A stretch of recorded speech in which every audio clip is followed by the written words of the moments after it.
Gostaria que os irmãos abrissem a sua Bíblia em Romanos capítulo 12, versos 1 e 2. É um texto bem conhecido dos irmãos.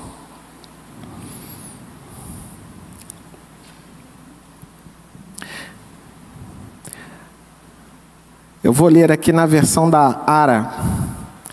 Rogo-vos, pois, irmãos, pelas misericórdias de Deus, que apresenteis o vosso corpo por sacrifício vivo, santo e agradável a Deus, que é o vosso culto racional. E não vos conformeis com este século, mas transformai-vos pela renovação da vossa mente, para que experimenteis qual seja a boa, agradável e perfeita vontade de Deus. Amém? Vamos orar. Nosso Deus, nosso Pai, nós estamos aqui, ó Deus. Queremos ouvir somente a sua voz. Tem misericórdia de mim, Senhor, da tua igreja, e fala aos nossos corações. É o que nós pedimos e agradecemos em nome de Jesus. Amém. A carta de Paulo aos Romanos, ela é das suas cartas, possivelmente, a que possui maior e mais profundo conteúdo teológico. Paulo começa a sua carta apresentando o Evangelho, apresentando a doutrina, dizendo que todos carecem do Evangelho porque todos pecaram e destituídos estão da glória de Deus. Romanos 3, 23.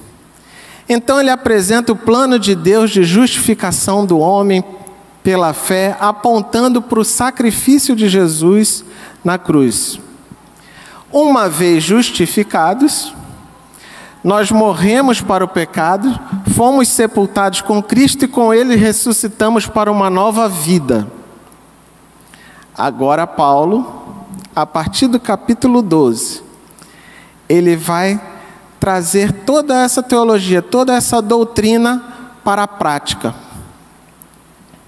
Ele abre uma seção na sua carta para uma aplicação que foi da doutrina que foi ensinada nos capítulos anteriores. E ele vai mostrar aos romanos que uma pessoa convertida, uma pessoa justificada, uma pessoa transformada, tem características, tem conduta que são coerentes com uma vida de santidade ao nosso Deus. Então Paulo, que conforme o texto, ele começa com rogo-vos. Esse termo tem uma conotação de exortação, de encorajamento, de aconselhamento, de súplica, da parte de Paulo aos romanos. Ainda que possa parecer um pedido, pura e simplesmente, essa palavra tem o peso da autoridade de Paulo para aqueles irmãos. Não era somente um pedido, mas era como se a palavra dele de exortação, ela tivesse uma autoridade sobre a igreja de Roma. Paulo diz, rogo-vos, pois, irmãos. Quando nós vemos esse rogo-vos, pois, irmãos, nós devemos considerar o texto imediatamente anterior a este. O texto base dessa noite, ele também está ligado ao texto anterior, quando Paulo diz, rogo-vos, pois, irmãos. Ou, rogo-vos, portanto, meus irmãos, rogo-vos, como tem em outras traduções. E o texto anterior, ele termina assim, porque dele, por meio dele e para ele são todas as coisas, a ele, pois, glória eternamente. Amém. O texto anterior é um hino de adoração, é uma doxologia, que encerra a primeira parte da carta aos Romanos. Ora, uma vez que todas as coisas são para a glória de Deus, então nós também devemos viver para a glória dele. Mas por que Paulo roga aos irmãos? E o texto diz que rogo-vos pois, irmãos, pelas misericórdias de Deus. Tudo aquilo que Deus fez pela sua misericórdia, por sua graça, foi detalhado nos capítulos anteriores da carta de Romanos. Se você, com a sua Bíblia, voltar lá no capítulo 5, nós vamos ver algumas coisas. No capítulo 5, versos 1 e 2, fala do dom da fé. Justificados, pois, mediante a fé, temos paz com Deus por meio de nosso Senhor Jesus Cristo, por intermédio de quem obtivemos igualmente acesso pela fé a esta graça na qual estamos firmes e gloriamo-nos na esperança da glória de Deus. Nos versos 8 a 11 do mesmo capítulo, nós vemos o amor de Deus. Mas Deus prova o seu próprio amor para conosco, pelo fato de ter Cristo morrido por nós, sendo nós ainda pecadores. Logo, muito mais agora, sendo justificados pelo seu sangue, seremos por ele salvos da ira. Porque se nós, quando inimigos, fomos reconciliados com Deus, mediante a morte do seu Filho, muito mais, estando já reconciliados, seremos salvos pela sua vida. E não apenas isto, mas também nos gloriamos em Deus por nosso Senhor Jesus Cristo, por intermédio de quem recebemos agora a reconciliação.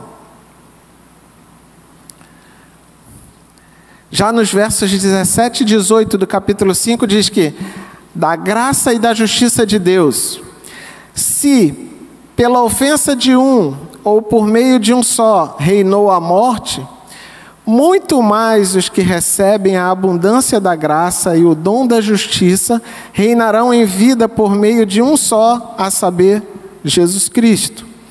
Pois assim como por uma só ofensa veio o juízo sobre todos os homens para condenação, assim também por um só ato de justiça veio a graça sobre todos os homens para a justificação que dá vida. Ora, Paulo termina os primeiros 11 capítulos falando que a salvação, ela era tanto para os judeus quanto para os gentios, mas por causa da misericórdia de Deus. É por causa dessas misericórdias é que Paulo roga aos irmãos de Roma. Quais seriam então as características, a conduta dos justificados, dos que têm uma nova vida em Cristo? Continuando no nosso texto base, no capítulo 12, verso 1 e 2, Paulo diz: rogo-vos, pois, irmãos, que apresentem a apresentar. Essa apresentação deve ser uma apresentação definitiva, de uma vez só, de uma vez por todas, dos nossos corpos por sacrifício. Não devemos simplesmente oferecer o nosso corpo em sacrifício vivo de vez em quando, mas de uma forma definitiva. Se uma vez que nós somos justificados por causa das misericórdias de Deus, nós devemos nos entregar totalmente a Ele. E Paulo diz: apresentar os nossos corpos como sacrifício vivo. Enquanto no Antigo Testamento Deus aceitava sacrifícios de animais mortos, agora, após o sacrifício perfeito e completo de Jesus na cruz, nós sacrificamos as nossas vidas, o nosso ser, entregando tudo ao Senhor. Agora tudo é do Senhor. Isso vai entrar em choque com Porque os irmãos podem ver em algumas igrejas que, ao invés de orientar os seus membros a entregarem tudo, ensinam que devemos conseguir arrancar o máximo de Deus. Ensina que nós devemos pegar o máximo de bênçãos possível que Deus pode nos dar para o nosso benefício. Ora, que adoração é essa? Para quem é essa adoração? Se quando eu me aproximo de Deus, é para eu recolher, arrancar, exigir algo dele, essa adoração é para Ele?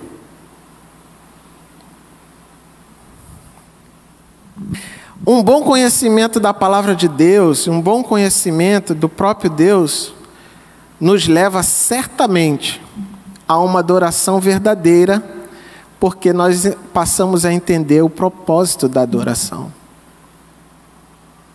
Nós passamos a entender que tudo é para Ele. E quando eu adoro, eu venho à igreja para louvar, para adorar o nosso Deus, para exaltar o nosso Deus, é ao nosso Deus.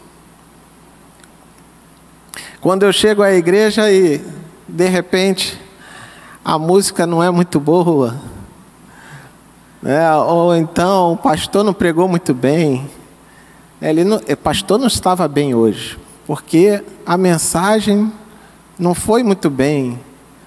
Ora, o que viemos fazer aqui? A verdadeira espiritualidade, o verdadeiro culto, o culto em espírito e em verdade, não se realiza no tirar de Deus algo, mas de entregar tudo a Ele.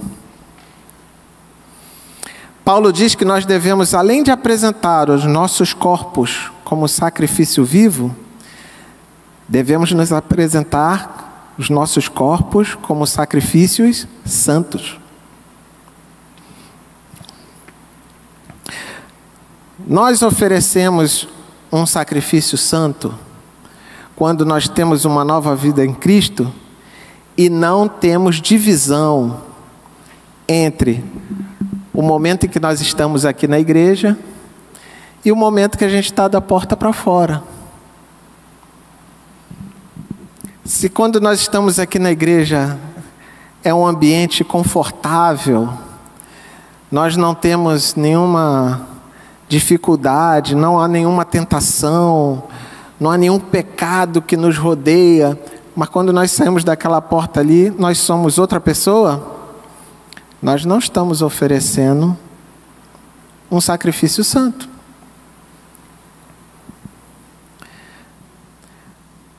O cristão que oferece o sacrifício santo, ele oferece em todos os momentos da sua vida. Quer no templo, no trabalho, na sua casa, sozinho. Nós somos pessoas totalmente separadas para Deus. Se nós quisermos adorar a Deus de verdade, aqui e agora, essa adoração, ela não termina aqui, ela se estende em todos os momentos, em todas as áreas da vida, em todos os lugares. Eu lembro que quando nós temos lá na classe de integração, aí eu vou falar sobre adoração, e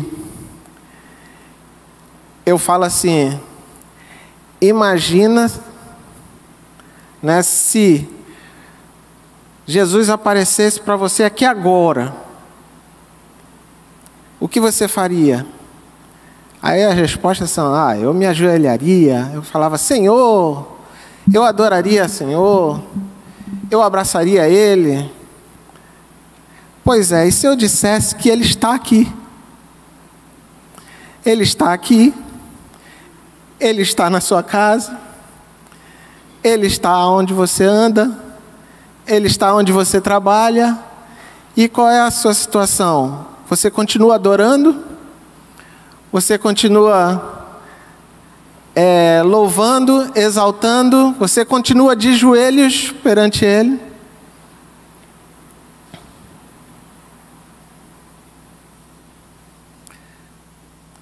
Não basta entregarmos a nossa vida, o nosso corpo, mas é preciso entregar essa vida e esse corpo consagrado.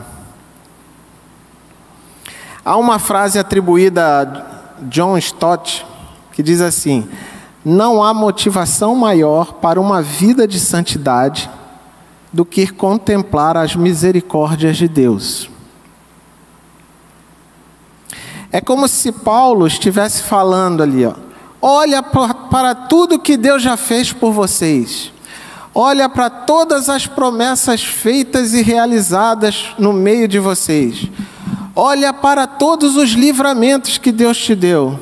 E maior ainda, olha pela graça de Deus que derramou através de Cristo para lhe salvar. Diante disso, se entreguem a Deus como um sacrifício vivo, santo e agradável a Deus. Paulo diz que nós devemos entregar os nossos corpos em sacrifício vivo, santo e agradável a Deus. Nós devemos viver de um modo digno do nosso Deus. Como é que nós vivemos de um modo digno? Isso acontece quando nós conhecemos e praticamos a palavra. E vivemos essa palavra. Paulo diz em Colossenses capítulo 1, versos 9 e 10. Os irmãos, marque aí com o seu dedo aí em Romanos e vai lá em Colossenses capítulo 1, verso 9 e 10.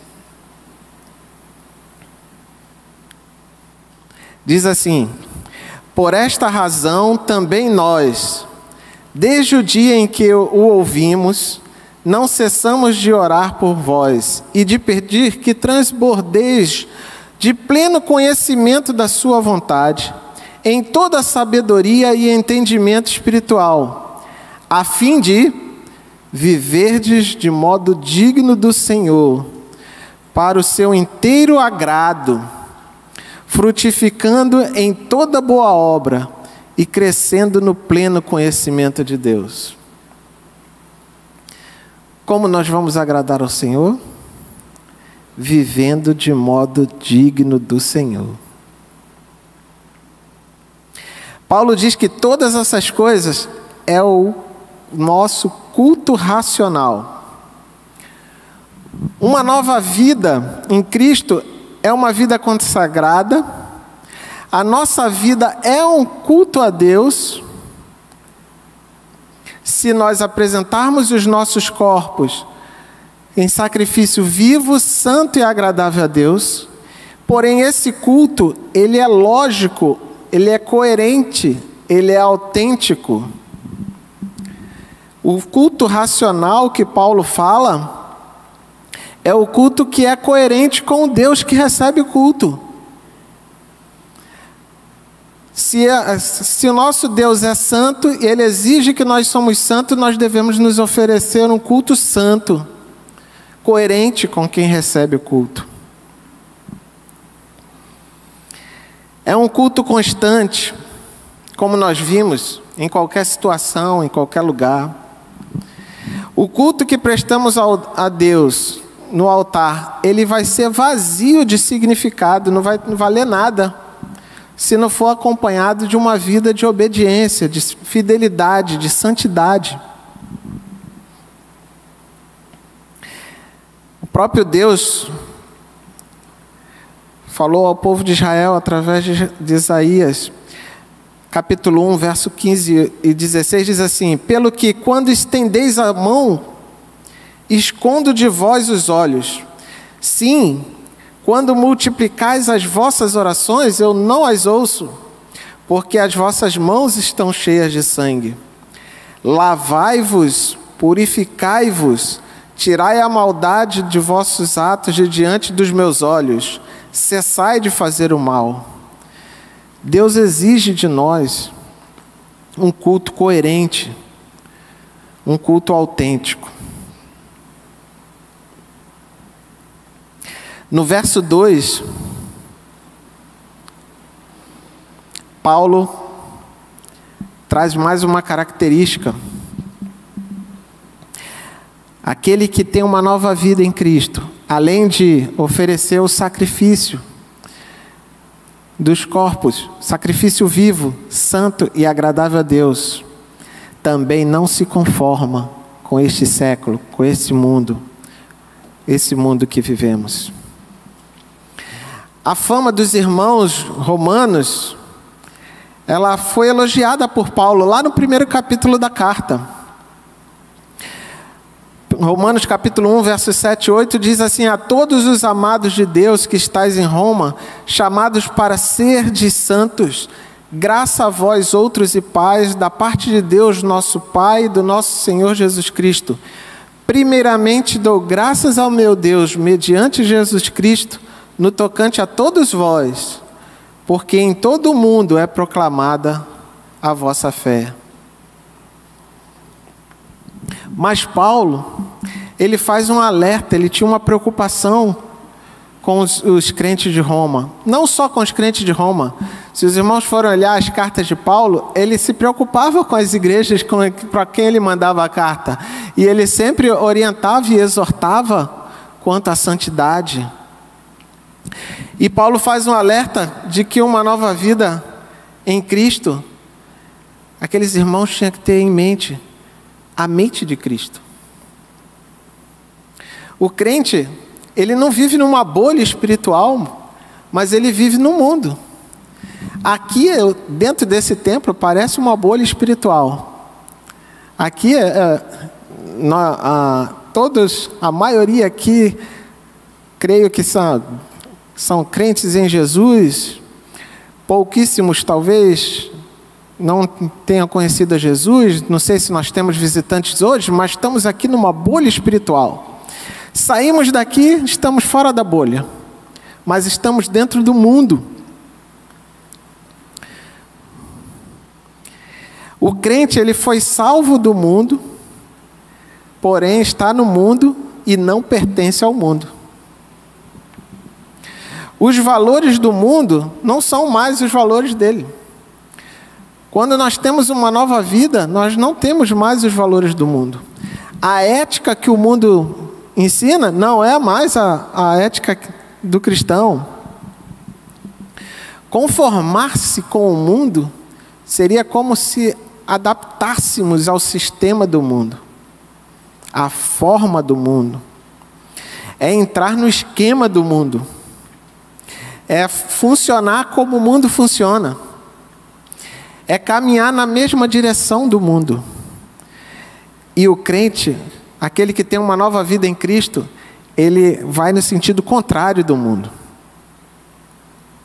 Enquanto Cristo é o padrão absoluto de conduta, o mundo oferece um padrão relativista que muda conforme as necessidades, as conveniências. Continua sempre mudando. Mas o nosso Deus não muda. Jesus é o nosso padrão. E esse padrão não muda. O crente é inconformado com o mundo, ao invés de se conformar com o mundo. O crente, ele tem os seus valores, e esses valores são os valores de Cristo. O mundo e os seus valores, eu nem sei se pode chamar que o mundo tem valor, mas nós temos os valores de Cristo. Paulo diz que nós não devemos nos conformar com o mundo, mas transformarmos pela renovação da nossa mente.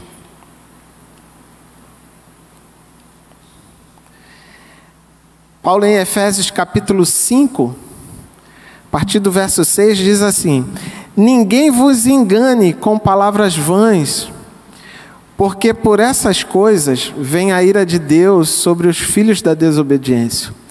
Portanto, não sejais participantes com eles, pois outrora eres treva, Porém agora sois luz no Senhor, andai como filhos da luz. Porque o fruto da luz consiste em bondade, justiça e verdade, provando sempre o que é agradável ao Senhor. Outroras éramos trevas, mas agora somos luz. Nós não devemos nos moldar aos padrões do mundo, mas devemos ser receptivos mais à ação divina em renovar a nossa mente e assim sermos transformados. Deus nos chama à santidade porque Ele é santo. Essa transformação é visível, vem de dentro para fora. Ocorre à medida que o Espírito Santo vai mudando os nossos pensamentos, o nosso coração, a partir do estudo e entendimento da palavra de Deus. A mente renovada é uma mente cheia da palavra de Deus. É a mente que é controlada pela palavra de Deus.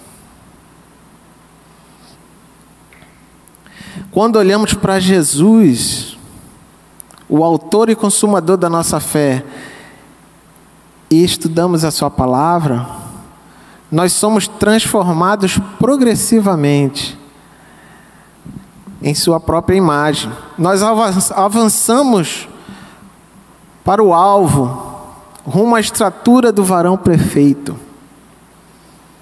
Nós somos transformados de glória em glória, avançamos de fé em fé, caminhamos de força em força, até nós chegarmos na glória.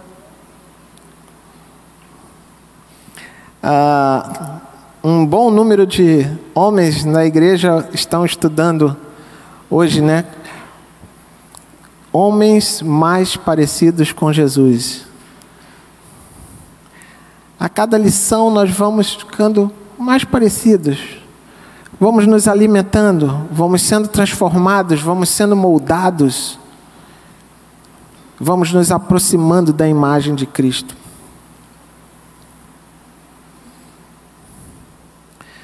Para nós concluirmos, meus irmãos, uma nova vida em Cristo apresenta seus corpos, sua vida, seu ser, tudo, vivo, santo e agradável a Deus.